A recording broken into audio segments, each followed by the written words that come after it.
आपको बता दें कि यहाँ पर अंतर्राष्ट्रीय जैव विविधता दिवस पर राज्य स्तरीय कार्यक्रम का आयोजन किया गया है भोपाल में, जिसमें मंत्री भूपेंद्र यादव और सीएम मोहन यादव ने इंटरनेशनल बिग कैट अलायंस के प्री समिट का शुभारंभ किया।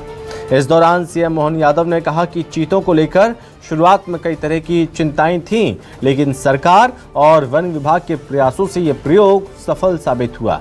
उन्होंने चीता, मगरमच्छ और कछुओं को प्राकृतिक वातावरण में छोड़ने के अनुभव साझा करते हुए कहा कि वन्य जीव संरक्षण के लिए प्राकृतिक संसाधनों का संरक्षण बेहद जरूरी है।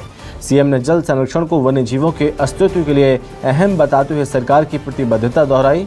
उन्होंने कहा कि प्रदेश के सभी टाइगर रिजर्व के आसपास रेस्क्यू सेंटर स्थापित किए जाएंगे, जिससे घायल और भटके वन्य जीवों का बेहतर संरक्षण किया जा सके।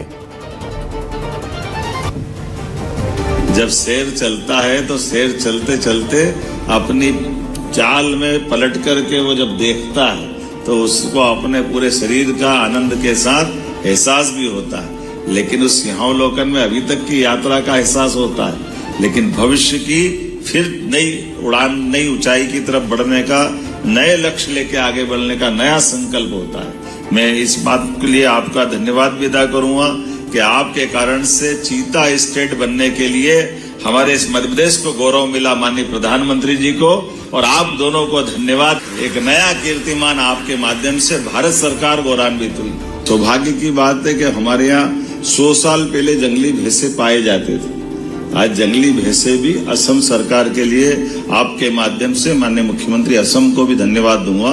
उनने हमारे को जंगली भैंसे देने का 50 क्रमशः चरणबद्ध रूप से तो 8 जानवर हमारे पास आए हैं। तो हमारा कान्हा वैसे तो दुनिया का सबसे बढ़िया टाइगर रिजर्व के रूप में उसको नंबर 1 का स्थान मिला है और उसकी नई शोभा बढ़ गई। हम अपने जंगली बफेलों को लेकर के वहाँ आज एक अलग प्रकार के दौर में पहुंचे। तो जिनको जिज्ञासा है, रुचि है, आनंद है और सबसे बड़ी बात हमारी सनातन संस्कृति में सह अस्तित्व की भावना के बलबूते पर सारे जंगल के वो सब प्राणी जिनके कारण से जंगल की शोभा बढ़ती है वो सब हमारे यहाँ होना चाहिए। इस दिशा में हम आगे बढ़ रहे हैं। दुर्लभ प्रजाति के 33 कछुए, घड़ियाल, लुप्त प्राय गिद्ध, अब गिद्ध भी हम यहाँ छोड़ रहे हैं भोपाल में। और मजा तब आता कि वहाँ पहुंच गया उज्बेकिस्तान पर तो आनंद आता है।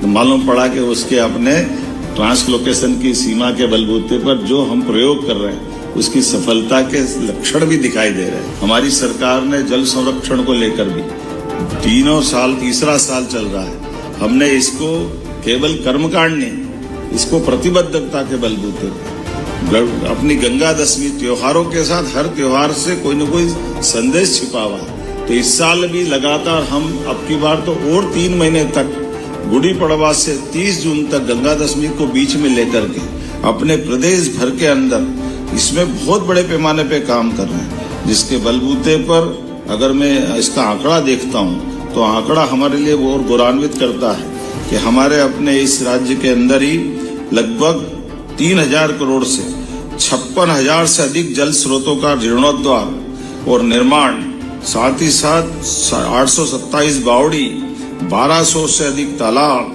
212 से अधिक नदियों में साफ सफाई के काम, 18 लाख से अधिक नागरिकों की भागीदारी करते हुए मुझे इस बात की प्रसन्नता है। मध्य प्रदेश जल संरक्षण को लेकर अलग अलग राज्यों में मध्य प्रदेश नंबर 1 पे है। मुझे इस बात का संतोष भी है। ये हमारी जल संरक्षण को लेकर की प्रतिबद्धता भी है।